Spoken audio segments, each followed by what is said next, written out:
नमस्कार किसान भाई, स्वागत है आपका हमारे यूट्यूब चैनल धाकड़ फार्मिंग में। किसान भाई, इस वीडियो में मैं आपको बताने वाला हूं कि चने की सफल और वैज्ञानिक तरीके से खेती कैसे करें। किसान भाई, चने की जो खेती है सबसे कम खर्चे वाली खेती है और सबसे ज़्यादा मुनाफा आपको चने की खेती में देखने को मिल सकता है। अगर आप उन्नत तरीके से चने की खेती करते हो तो आप काफ़ी ज़्यादा मुनाफा चने की खेती से कमा सकते हो, क्योंकि एक तो चने की पैदावार आप उन्नत तरीके से करते हो तो अधिक ले सकते हो और चने का भाव भी किसान भाइयों पिछले 1-2 सालों से किसानों को अच्छा मिल रहा है। तो आप ज़्यादा से ज़्यादा पैदावार कैसे ले सकते हो, उन्नत खेती चने की कैसे करें जिससे कि आपके अधिकतम से अधिकतम पैदावार चने की हो, तो इसकी जानकारी किसान भाइयों मैं आपको इस वीडियो में देने वाला हूँ। इसलिए आपसे निवेदन है कि आप वीडियो शुरू से लेकर अंत तक जरूर देखें। और किसान अगर आप पहली बार हमारे यूट्यूब चैनल पर आए हो और अभी तक आपने मेरे चैनल सब्सक्राइब नहीं किए हैं तो नीचे स्क्रीन पर दिए सब्सक्राइब वाले बटन को दबा के आप हमारे यूट्यूब चैनल सब्सक्राइब जरूर कीजिए और वीडियो को लाइक जरूर कीजिए। तो चलो बात करते हैं किसान भाई चने की खेती। किसान भाई, चने की खेती एक तो कम खर्चीली खेती है और इसकी पैदावार अगर किसान भाई आप अच्छे तरीके से लेते हो तो काफ़ी ज़्यादा पैदावार भी इसकी देखने को मिलती है और अभी भाव भी चने का काफ़ी ज़्यादा देखने को मिल रहा है। मैं आपको काबुली चने जो बड़ा चना रहता है उसके बारे में बताने वाला हूँ, क्योंकि सबसे ज़्यादा भाव काबुली चने का ही देखने को मिलता है। और अगर आप काबुली चने की पैदावार 8 क्विंटल, 7 क्विंटल, 9 क्विंटल अगर प्रति बीघा के हिसाब से आप ले लेते हो तो ये काफ़ी ज़्यादा फायदा किसानों के लिए रहता है। तो ये पैदावार आपको कैसे लेनी, सबसे पहले बात करते हैं किसान भाई, शुरुआती अवस्था में आपको खेत की अच्छे तरीके से हकाई जुताई कर लेनी है। चने की खेती करने से पहले खेत की आप अच्छे तरीके से हकाई जुताई आपको कर लेनी है। अब उसमें आपको क्या क्या डालना है। चने की खेती करने से किसान भाई पहले आप प्रति एकड़ के हिसाब से बात की जाए तो 20 किलोग्राम यूरिया और 2 बोरी सिंगल सुपर फास्फेट खाद का उपयोग आपको करना है।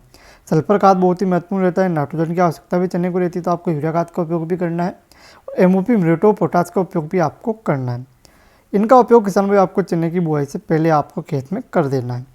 उसके बाद आपको चने की बुआई करनी है, क्योंकि अगर पोषक तत्व शुरुआती अवस्था में आपके खेत को मिल जाएंगे तो जब चने की फसल उगेगी तो शुरुआती अवस्था में इसको पोषक तत्व मिल जाएंगे तो आपके चने की ग्रोथ अच्छी रहेगी और चना आपके किसान भाइयों अच्छी पैदावार देगा। चलो, काबुली चने में अगर आपके पास पानी की पर्याप्त व्यवस्था है तो आप पहले खेत को पूरे तरीके से गीला करें, उसके बाद चने की बुआई करें, क्योंकि कई सारे किसान भाई बुआई करने के बाद उसमें पानी चलाते हैं। तो काबुली चने में क्या होता है कि कई बार बुआई करने के बाद अगर आप उसको पानी दोगे तो उसमें कई सारे बीज उगने की नहीं उगते हैं, मतलब समस्या आती है उगने में। लेकिन आप पहले पूरे तरीके से खेत को अच्छे तरीके से पिलाई करके उसके बाद खेत की हकाई जुताई करके उसके बाद अगर आप चने की बुआई करते हो तो पूरे के पूरे जो आपने बीज डाले वो आपके उगने की संभावना 90% तक ज़्यादा हो जाती है। आप खेत के अच्छे तरीके से पहले पिलाई कर दें, उसके बाद जब खेत 2-4 दिन निकल जाए तो उसके बाद खेत की हकाई जुताई करके उसके बाद आप चने की बुआई करें। और चने की बुआई में आप समय निश्चित दूरी का ध्यान रखना है, ज़्यादा पास बीज ना डालें, एक समान दूरी मेंटेन करें। जो आप हर साल दूरी रखते हो आपको एक समान दूरी रखनी है, जिससे क्या होगा कि अगर ज़्यादा पास क्योंकि चने की फसल फुटाव करती है, चने में फुटाव काफ़ी ज़्यादा देखने को मिलता है। तो अगर उसकी दूरी थोड़ी दूर रहेगी तो उसमें फुटाव अधिक देखने को मिलेगा।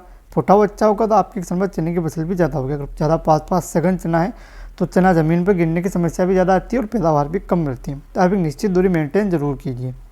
अगर बीज दर की बात की जाए तो प्रति हेक्टेयर के हिसाब से आप 100 से 120 किलोग्राम प्रति हेक्टेयर के हिसाब से काबुली चना किसान भाई आप बोल सकते हैं, क्योंकि अधिकतर किसान भाई काबुली चने की खेती करते हैं। कई सारे किसान भाई विशाल चने की खेती करते हैं, तो विशाल चने की खेती भी इस प्रकार ही आपको करनी है, उसमें आपको बीज दर का फर्क रहता है, बाकी खेती आपको ऐसे ही करनी है।